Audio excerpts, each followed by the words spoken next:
Broadcasting from the business capital of the world, this is the Podcast Business News Network. Liezel joining us here once again. Excited to have my teen life coach back with us today. How are you? I'm enjoying the warm breeze coming through my window. Is it warm? Oh, we're in New York. It's a little bit of cold, rainy day, but it was a little warm yesterday. So spring is upon us almost here in the Northeast. Getting there. Yeah. Lucky you. Please say hello to everyone today. Excited to have you back as always for your weekly show. Thank you, Jill. Yes. Hello, everybody. I'm Liezel. I am the CEO and founder of myteenlifecoach.com. We are a team of professional youth coaches, and we work with teenagers, emerging adults, and their families and parents on everything career, everything academic, everything self-esteem, everything self-confidence, everything friends and good relationships, everything around just future and resilience. So beautiful. Well, we are excited to have you here. You're a woman who wears many hats: ballerina, mom, coach, business owner, entrepreneur, and even a pet bird owner. George is usually with us today. She's busy snacking at the moment. She'll join us in a minute. So what did you want to discuss today about resiliency and about the work you're doing? Oh, you just said the word perfectly. We're getting ready for our next intensive program around resilience coaching. So I actually wanted to spend this time to break it down for families because they're asking, okay, so you're doing these intensives, but exactly what does that mean? What does it require? What is the commitment? All that kind of stuff. So as we're kind of laying out the curriculum for this next one, I just wanted to put some clarity around those things and share like how it's really the foundation. Like if I could recruit teenagers who are like in their freshman, sophomore years, it's a perfect time for them to be part of this. This summer, we're focusing on juniors and seniors, but we keep them running on and we keep it going. So basically what it is it is a 5-week program that is done together in person or on Zoom for 2 hours once a week. And then on top of that, each person who is participating gets 1 hour a week with their coach, right? So when we work with that particular topic that week, then that same week we'll actually have one-on-one coaching sessions with the participants as well. And what the whole thing about resilience coaching is, first of all, to help our young people understand that they have resources, both internal and external, available to them to be able to achieve their goals. That we want them to become aware of their own personal strengths and resources that are available to them. Do you want to join us? Aw. There you go. And so they can join us. They can learn what kind of skills they have that are conducive to what their goals are.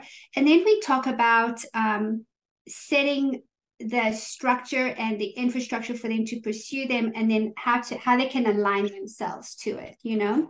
So what I thought I would do today, Jill, is just kind of break it down into like the topics per week so that everybody can kind of get a sense of what are we actually going to be dealing with when we're doing these.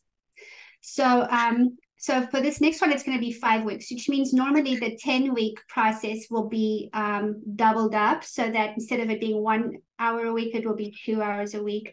And we're doing it like we're doing one nationally, and then we have one that's in person in California and one that's in person in Atlanta as well. But in the first week, obviously you've got orientation and everybody getting to know each other and so forth. But we also do a foundation-based check on where their stress levels are in terms of their resilience right now, and where they are in terms of how they're taking care of themselves and what does that mean exactly, so that it's kind of like in order for your actions to be successful, your self-care needs to be in place first. So in society, often what we're saying, do, and then take care of yourself along the way, whereas what we're trying to teach our young people is start with taking care of yourself so that you've got the resources within you to then pursue where it is that you want to be. So that's what we do in the first session. After that, we move to a place where we explore both identity and mindset of each participant, as well as their clarification or their perception on their power and choice, their personal power and choice. So if you think about identity and mindset, and you and I have spoken about this quite a bit, is like, who am I? What do I think of me? What do others think of me? Who do others say that I am? I getting a sense of how do I feel about me as a person, as a good person, and understanding my abilities and my actions related to my abilities. And then we also talk about that. Remember, we spoke about optimism and pessimism a few weeks back. We talk about that whole 50% genes, 50% is how you're responding to your environment, is how pessimism and optimism is formed. So we actually go into that in that particular session so that they understand what it is they have within themselves to be able to work with hardships or negative outcomes, right? Yeah. And then in that same session, we talk about power and choice. So human agency is the one thing we talk about a lot. And when I talk about human agency, I'm talking about, do I have the power to choose, and how do I act on my own behalf? Also, what inspires me to act, and what is the belief that I have in myself to be able to accomplish my goals, right? And then we also talk about meaning and purpose. So meaning and purpose is, what is it about what's important to me that I actually want to do something with? Yeah. Around their meaning and purpose. And we go through this. I think we showed it in one of the previous sessions, that life satisfaction survey. So we kind of use that as our baseline. So that's like the second week around identity and mindset, and then power and choice. So that's the second week. And the third week, we then go to understanding what are goals and plans for success. So this is 100%, as you and I both know, based on who you are as a person, where you are as that person, and what you want and why you want it, right? So we really do a visioning process around that. And then we also identify what typically gets in the way. And that's where we talk about sabotage or lack of resources or all of those things. Then after that, we identify those resources, of course, and then we start to put that strategy in place. But linked to that is the ability to be self-aware, because you can't do those things without self-awareness. And that's where focus on who you are matters. And we do different assessments with the participants. So we'll use the questionnaires. They get to see like what their strengths are, what their personal preferences are. Are they introverted? Are they extroverted? Do they like to work with people or not, etc.? All the things that you and I have talked about. So really so that's the second, did I say second or third week? I think that was the second week. Let me make sure I've got it right. So this is the third week that we talk about that. So self-awareness and the goals and the plans for success. And then in the fourth week, we talk about social learning. So let me just clarify on that first. Sure. Social learning is a lot around social capital. And a lot of people will say, well, what do you mean by social capital? That is the relationships and the connections that affect how we think, how we feel, how we behave. So the relationships and the social connections that affect how we think, how we feel, and how we behave. And then how do I use that as a person to learn how to be and to learn who to be? Yeah. So how do I use that information? And what we do is we use a thing called outsight. So outsight is about learning what you observe from other people and modeling their behaviors. So my one mentor talked to me about, she was an at-risk kiddo. way back, and she talked about how she took on a particular job just to study and learn what other people were doing because she was never taught how to do those things. So it's kind of learning how to self-parent in a way, by observing and watching the kind of people you think you can look up to, for example. Many of us will have had experiences like that without even knowing that we did it. So like my dad even told me a story that when he was really young, he never graduated high school, didn't understand how all of that worked. And he went to work at a bank to learn how to be like a grown-up, or how to like how to present yourself to the public, etc. So that's what Outsiders is, watching and learning from other people. Who do I want to be like? What is my tribe? Who do I want my flock to be, right? Like birds of a feather flock together. And then building the structural supports and surrounding yourself with all that is good for you, right? So there's a reason why parents say you want to hang out with the people that build you up rather than the people that tear you down, right? So that's true. About the social learning. And then linked to that, of course, you have to have boundaries and you have to be able to prioritize. So this is where we talk in that 4th week about willpower, self-control. When negative forces do come into my field, how do I manage that, right? And then we do this really interesting exercise. And I'll just spend a couple of minutes on this real quick. We do this exercise called optimizing capacity. So for example, when you wake up in the morning, you have 100% energy, right? Now you get up, you get the kids ready for school, you make sure they have breakfast, you make sure their homework is packed, you get them to school. So that's minus a certain percentage, right? So now you're 100% minus, let's say 5%. So now you're at 95% energy capacity.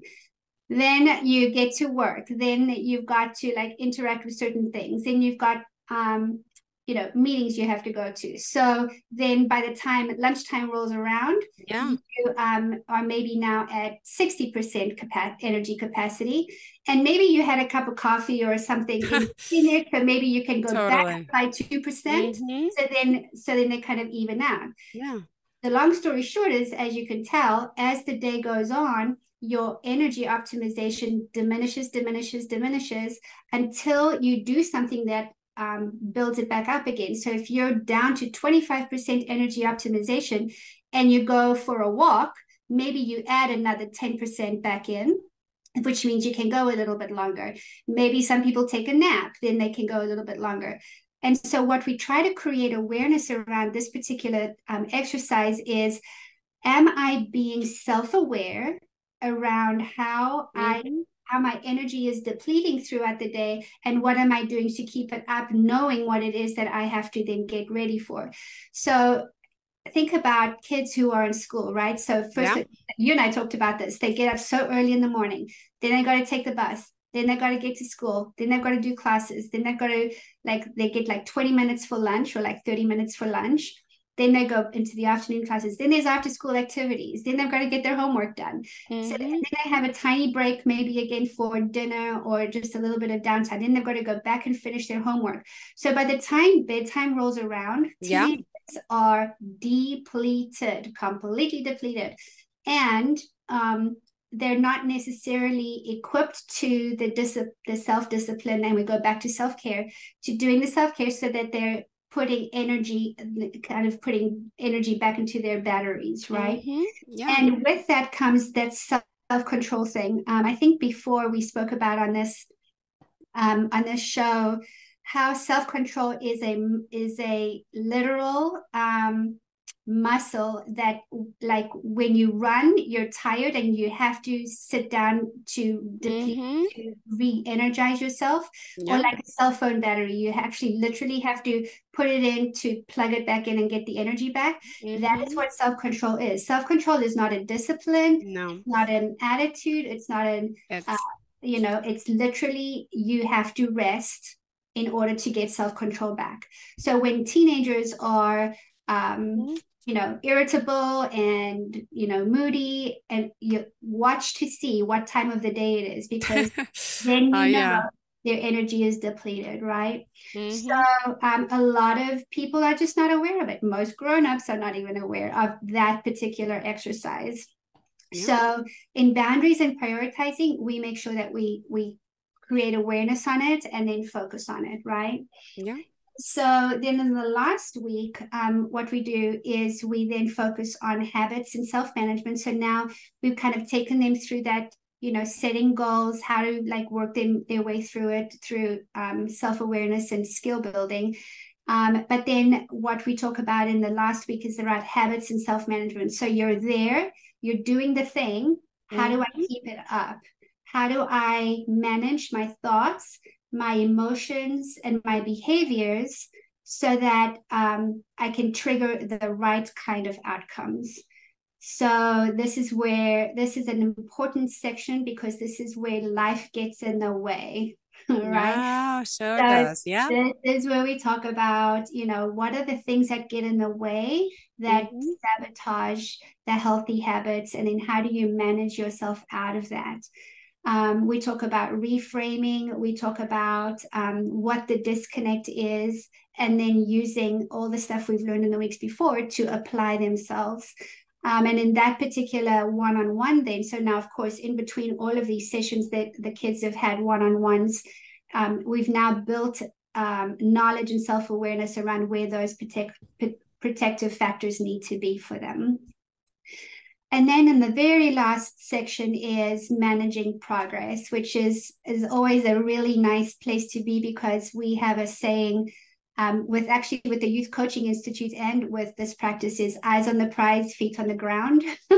Yeah. So this is where we really go into like understanding that achieving your goals requires commitment and resilience, that you've got to just keep showing up no matter what, keep showing up and do what matters to you. Be willing to learn, be willing to fail, be willing to try again. Mm-hmm. Be observational, observe and learn and understand what's necessary for your success, and then speak up for what you need and want, right? So self-advocacy, that outsiding, watching and learning from others, and then understanding that things are going to get in the way, but you've got to kind of keep showing up, right? So, and then at the end of that, we'll usually continue to coach until we feel like they're able to get to that particular point. And what we love about these particular sessions, Jill, is that they get to, in one-on-ones, it's lovely because you get that attention, the one-on-one attention, right? But there's something beautiful that happens when a group comes together, because And yep. often it's that like, well, I thought I was the only one who felt crappy about myself or didn't like who I was or was too shy to go and get a mentor or things like that. So they really get to understand that they're not the only ones, and they Yeah. get to peer mentor and peer coach each other because they're giving each other ideas, and they get to inspire each other as well. So I know that post COVID it can be a challenge to motivate teenagers to want to be in a soft skills, emotional, vulnerable kind of camp or intensive, I guess. But the discomfort literally will only last for the first 20 minutes. And so when I'm answering the questions for parents around, how do you motivate them? Obviously we've got fun things that we like throw in there, interactives and things like that. But the most important thing is that it's just going to take that first 10 to 20 minutes and then you're going to be just fine. So, and then of course on the virtual one, it's a little bit different. But the challenge there is that kids will want to be off camera, and in order for a session like this to work, then everybody has to be on camera. So that's also testing their resilience, their social capital, Yeah. around kinds of things as well. So again, it's only the first 20 minutes that are hard, and then after that, it's going to be fine. So Yeah. I just encourage the parents who are like, feeling questionable about it, or they're Of like, course. they don't know how to motivate their kids to want it. Yeah. That's kind of some of the things that they can actually talk to them about. So that's our intensive. It's Wow. the baseline of everything we do coaching. It's the baseline for everything. I'm sorry. You see me laughing. I can't help it. I just can't stop looking at George. She's like hiding and like peeking around every now and again. Uh-huh. Well, I don't have my hair done today, so she doesn't have a place to hide. Me too. Exactly. Throw it up in a messy bun. Yep. Right. So anyway, so that's also the baseline for how we do coaching with the kids on a one-on-one basis. It's just that in a group setting, you can really take them through a timeline and kind of leave them with an actual formula to work with going forward. So wow, I think I spoke a lot today. I think you did. I think it's great though. It's okay. We still have time, honey. We still have more to talk about. I know. I'm thinking. So let's see. It's springtime. I don't know about New York, but I know that our kids are in spring break this week. Mm-hmm. And so things are relatively quiet on the kids' front and stuff like that. And I hope families are having fun, or the kids are getting downtime. And then when everybody comes back from spring break, then it's going to be that last final push. So that is kind of the culmination of how these things come together. Because, for example, my senior clients, the ones that are seniors, they are like in a rush to get things done mode, right? So there's prom, there's grad, all the grad logistics are coming into play, and then they've got finals, and then if for those who have applied for college, there's last minute things that have to take care of. They have to take care of.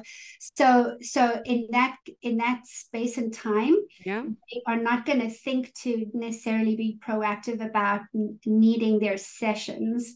So typically I'll find that the clients are then like forgetting, or they're putting off their sessions because they don't want to have to do that extra, self-awareness work. And what I try to let them know is that, like, just like everything else, this is kind of part of what rejuvenates that self-control battery. If they just keep coming just to even process their days and stuff, then at least it gives them some more battery life in terms of that self-control. And then it keeps their procrastination in line. It keeps all of the negative habits, kind of keeps them in line as far as that is concerned. And then it's interesting because once summer starts, then you can see how some parents are proactively getting the kids into coaching so that they can start to learn these skills and move forward, which is why we wanted to do this intensive during the summertime as a kind of a kickstart, Aw, yes, I love it. Passover, Easter, whatever you celebrate, it's that spring is coming in the air. And yeah, the kids, oh gosh, off to school tomorrow and the next day, and then for a week. Yay. Oh, so your spring break Ours is next week. yeah, so yours is now. Okay. Interesting. Yeah, I realized that. And you guys get out of school earlier too. Like our year ends like probably the third week in June. You all get out like probably End the of first. May. Oh yeah. Last week of May. Yeah, that's about right. And then you start though when? You start in August school, I guess? We start in August. Look Mhm. at that. All And you right. start in September, right? Yeah, after Yeah. Labor Day. Oh my Yeah. goodness. It's so weird. Why is it like that? So weird. It is interesting. I wonder, I'm just thinking about this on top of my head. I also know the West Coast starts in September. So I wonder if there's a correlation between that, or Yeah. it's just by chance. And that like the middle part of the country is a Yeah. little bit earlier. So I don't know. I don't know if that's coincidence or if there's something to it. I don't know. All right. Well, thank you so much. All right. Let's, if you don't mind, we got to wrap up and tell our listeners how we can reach out to you. Thank you. Of course. So go to our website. It's www.myteenlifecoach.com. If you are interested in the intensives or the coaching, you can definitely shoot us just a text message. It's 770-235-8202. And you can also call us, of course. And then on our social media. If you just type in My Teen Life Coach or official My Teen Life Coach, you'll find us and you'll be able to see all the details. And if you're interested in the interest form, that's all there as well. Great. Thank you so much. Looking forward to speaking with you again, as always, and seeing you in person one of these days. Thanks for the great conversation. You have a fantastic day. All right. And to all of our listeners, stay tuned. More of the show is on the way. Don't go anywhere. Are you looking for even more of the podcasts and hosts that you love? The Podcast Business News Network is proud to announce that you now have even more ways to listen live. Check out the MyTuner Radio, online radio box, and Simple Radio apps on iOS and Android, or find us online. Search for Business News Network on mytuner-radio.com, or search Podcast Business News Network on streama.com and onlineradiobox.com/US. Take your podcast on the go and don't miss a minute of the action.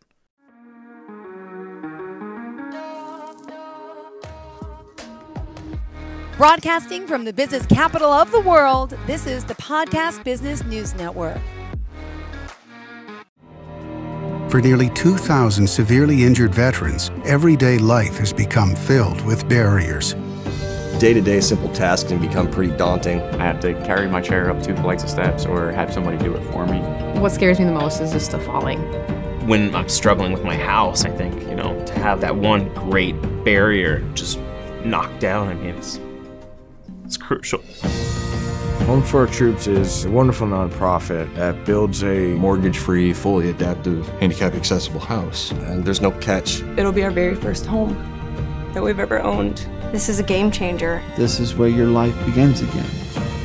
We need you to join us in completing this important mission. Please visit hfotusa.org and help build homes and rebuild lives. Because of you, everything's going to be okay.